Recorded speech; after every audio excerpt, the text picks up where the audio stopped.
नमस्कार दोस्तों, स्वागत है आपका बालाजी हिंदी क्लास में। तो दोस्तों इस क्लास में हम सीटीपी का अध्ययन करेंगे। इसके पहले भी कई पार्ट में दे चुका हूँ, अगर आप लोग ना देखे हैं तो प्लेलिस्ट में जाकर के देख सकते हैं। तो चलिए प्रारंभ करते हैं। पहला क्वेश्चन, बाल विकास में डॉट से डॉट तक होने वाली वृद्धि व बदलाव का अध्ययन किया जाता है। दोस्तों तो किसका अध्ययन किया जाता है? इसमें जो बाल विकास में दोस्तों गर्भाधारण से किशोरावस्था तक होने वाले वृद्धि व बदलाव का अध्ययन किया जाता है। तो ऑप्शन नंबर आपका दोस्तों, ऑप्शन नंबर आपका डी सही हो जाएगा। चलिए अगला क्वेश्चन देखते हैं। अगला है कथन ए, बच्चों के विकास के मार्ग व प्रगति का सटीकता से पूर्वानुमान नहीं लगाया जा सकता है। तर्क आर, आनुवंशिकता व पर्यावरणीय कारकों के अनूठा संयोजन बच्चों में अलग अलग बदलाव का मार्ग तय करते हैं। सही विकल्प चुनें। तो इसका सही विकल्प क्या हो जाएगा दोस्तों? इसका सही विकल्प हो जाएगा कि ए और आर दोनों कथन सही हैं, लेकिन आर सही व्याख्या करता है ए की। आर जो है ए की सही व्याख्या करता है। तो ऑप्शन नंबर आपका दोस्तों, ऑप्शन नंबर आपका दोस्तों ए सही हो जाएगा। अगला सामाजिकरण। तो ये सामाजिकरण समाज के रीति रिवाजों को पारित करने की एक सरल प्रक्रिया है या जटिल प्रक्रिया है जो प्रत्यक्ष और अप्रत्यक्ष दोनों रूप से होती है, अथवा आपका व्यवस्थित तरीके से होने वाली रैखिक प्रक्रिया है, अथवा दोस्तों औपचारिक प्रक्रिया है जो केवल परिवार नियोजन होती है। तो ऑप्शन नंबर क्या है? तो दोस्तों सामाजिकरण क्या है? सामाजिकरण जटिल प्रक्रिया है जो प्रत्यक्ष और अप्रत्यक्ष दोनों रूपों में होती है। ऑप्शन नंबर दोस्तों बी दोस्तों सही हो जाएगा, क्योंकि जो प्रत्यक्ष और अप्रत्यक्ष दोनों रूप से होती है वह एक ऐसी सामाजिक प्रक्रिया है जिसके द्वारा बालक के में सामाजिक गुणों का विकास होता है तथा सामाजिक प्राणी बनता है। इस प्रक्रिया के द्वारा व्यक्ति, बालक, समाज और संस्कृति के बीच रहकर विभिन्न साधनों के माध्यम से सामाजिक गुणों को सीखता है और इसे सीखने की प्रक्रिया भी कहा जाता है दोस्तों। चलिए अगला क्वेश्चन देखते हैं। अमूर्त संक्रियात्मक चरण के विद्यार्थियों के लिए शिक्षिका को पदानुक्रम संबंधों को दर्शाने के लिए आरेख का प्रयोग करना चाहिए।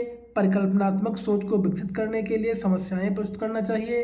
अमूर्त समस्याएं नहीं प्रस्तुत करनी चाहिए। समस्याओं को सुलझाने और वैज्ञानिक तर्क देने के मौके मुहैया करवाने चाहिए। तो ऑप्शन नंबर दोस्तों क्या सही हो जाएगा? तो ऑप्शन नंबर आपका सही हो जाएगा। ऑप्शन नंबर पहला, पदानुक्रम संबंधों को दर्शाने के लिए आरेखों का प्रयोग करना चाहिए। अगला आपका अमूर्त समस्याएं नहीं प्रस्तुत करनी चाहिए। अगला है समस्याओं को सुलझाने और वैज्ञानिक तर्क देने के मौके मुहैया करवाने चाहिए। तो ऑप्शन नंबर आपका दोस्तों डी सही हो जाएगा। चलिए, जीन प्याजे के संज्ञानात्मक विकास के सिद्धांत में संयोजन और समावेशन प्रक्रिया पूरक प्रक्रियाएं हैं। किसके दोस्तों? अनुकूलन के या सीखने के, निकटस्थ क्षेत्र के या संरचनात्मक चित्रण के, या अग्रिम दोस्तों आयोजन के। बताइए क्या है इसमें? तो ऑप्शन नंबर आपका दोस्तों सही हो जाएगा। ऑप्शन नंबर अनुकूलन के। जीन प्याजे के संज्ञानात्मक विकास के सिद्धांत में संयोजन और समावेशन जो पूरक प्रक्रियाएं हैं वह अनुकूलन के हैं। ऑप्शन नंबर ए दोस्तों सही हो जाएगा। अगला है बच्चों के सीखने के संदर्भ में जीन प्याजे को जबकि लाइवस्की को महत्व देते हैं, यानी सीखने में जीन प्याजे क्या महत्व देते हैं और वाइगोस्की क्या महत्व देते हैं। तो ऑप्शन नंबर आपका इसका सही हो जाएगा दोस्तों। जो जीन प्याजे हैं वह परिपक्वता और लेव वाइगोस्की जो है सामाजिक उपकरण को महत्व देते हैं। तो ऑप्शन नंबर आपका दोस्तों, ऑप्शन नंबर आपका दोस्तों ए सही हो जाएगा, क्योंकि बच्चों के सीखने के संदर्भ में जीन प्याजे जो है क्या है, ये परिपक्वता जो कि लेव वाइगोस्की के सांस्कृतिक उपकरण को महत्व देते हैं। और जीन प्याजे के अनुसार अनुवांशिक रूप से पदानुदेशित जैविक परिवर्तनों का होना परिपक्वता कहलाता है। इसके अनुसार बच्चों की सोच प्रक्रिया मौलिक रूप से, हालांकि धीरे धीरे जन्म से परिपक्वता की तक बदलती हैं, क्योंकि बालक लगातार दुनिया को समझने का प्रयास करता है। और लेव वाइगोस्की के अनुसार जो है भाषा, मानचित्र, कैलकुलेटर और सांस्कृतिक उपकरणों के उदाहरण हैं जो कि बालकों के कामकाज में सहायता और परिवर्तन दोस्तों करते हैं। चलिए अगला है, लेव वाइगोस्की के अनुसार निम्नलिखित में से कौन सी शिक्षा शास्त्रीय प्रणाली संज्ञानात्मक विकास को बढ़ावा देने के लिए सही नहीं है? तो ऑप्शन नंबर इसका क्या सही हो जाएगा दोस्तों? ऑप्शन नंबर सही हो जाएगा दोहराव व स्मरण करना। ऑप्शन नंबर आपका दोस्तों डी सही हो जाएगा।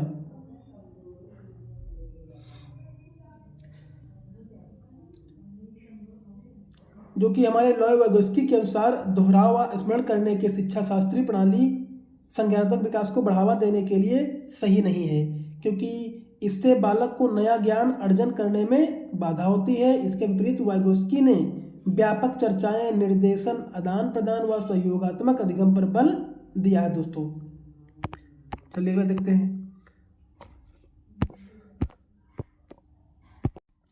चलिए, कैरोल गिलगन ने लॉरेंस कोहल वर्ग के नैतिक विकास की समालोचना करते हुए तर्क रखा है कि कोहल वर्ग नारीवादी नैतिकता जो कि किस पे निम्न में से जोर को नकारते हैं, किस पे जोर को नकारते हैं? ऑप्शन सही पर हम नकारते हैं। तो ऑप्शन नंबर 8 का दोस्तों क्या सही जाएगा?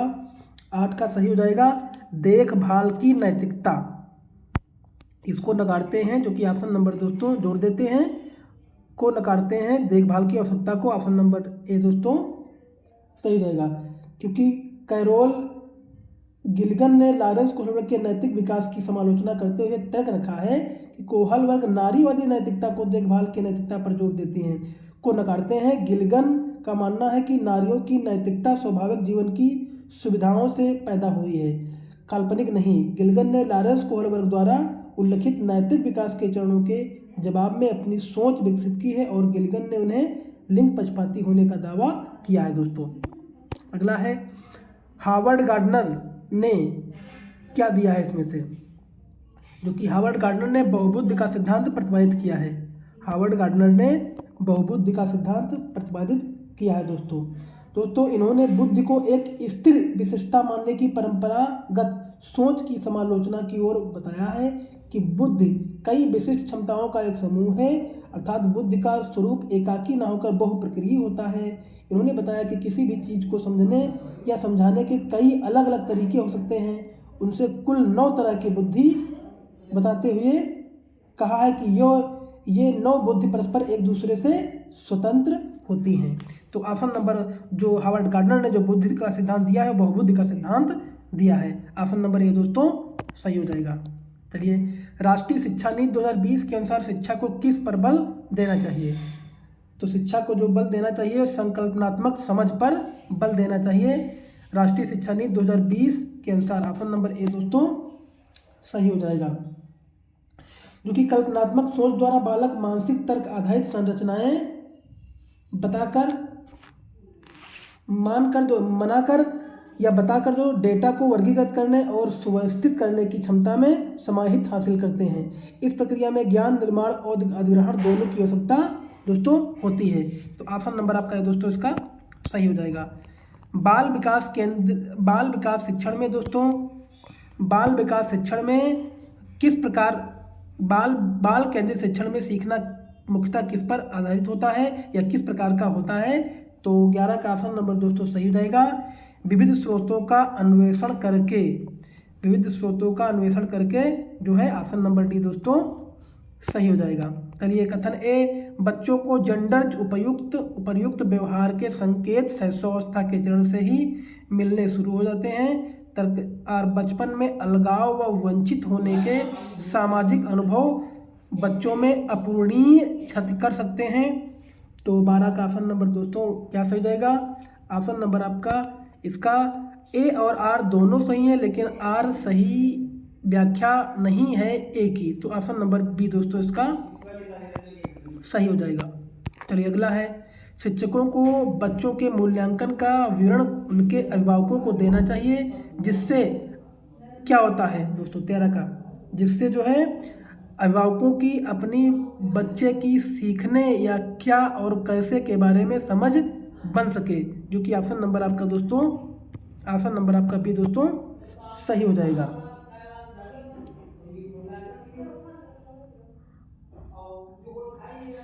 शिक्षण अधिगम प्रक्रिया में मूल्यांकन की जो है महत्वपूर्ण भूमिका होती है और नए उद्देश्यों को तय करने और अधिगम अनुभव प्राप्त करने और विद्यार्थी की संप्राप्त की जांच में मूल्यांकन अधिगम काफ़ी योगदान करता है दोस्तों, मूल्यांकन इसका। चलिए अगला क्वेश्चन देखते हैं। सामाजिक आर्थिक रूप से वंचित समूहों के छात्रों का अवधारणा सुनिश्चित करने के लिए शिक्षकों को सुनिश्चित करना चाहिए कि क्या निश्चित करना चाहिए? सुनिश्चित करना चाहिए कि स्कूल आने में उनकी रुचि कम ना हो। स्कूल आने में उनकी रुचि कम ना हो। ऑप्शन नंबर सी दोस्तों आपका सही हो जाएगा।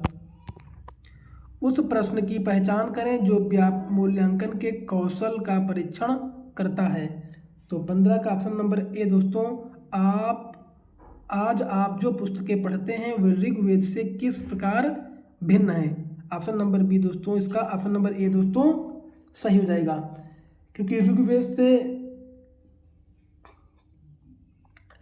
से किस प्रकार भिन्न है अगर ये कहा है तो यह प्रश्न मूल्यांकन के कौशल का परीक्षण करता है। इससे यह ज्ञात होता है कि विद्यार्थी में किस स्तर तक मूल्यांकन के कौशल का विकास कर लिया है और उन्हें तार्किक चिंतन करने की योग्यता का भी ज्ञान होता है दोस्तों। तो ऑप्शन नंबर इसका दोस्तों 15 का ऑप्शन नंबर ए दोस्तों आपका सही हो जाएगा। तो दोस्तों इस क्वेश्चन में हम 15 ही क्वेश्चनों को रखेंगे। अगर वीडियो अच्छा लगा हो तो लाइक करिए, कमेंट करिए, चैनल को सब्सक्राइब कर लीजिए। धन्यवाद।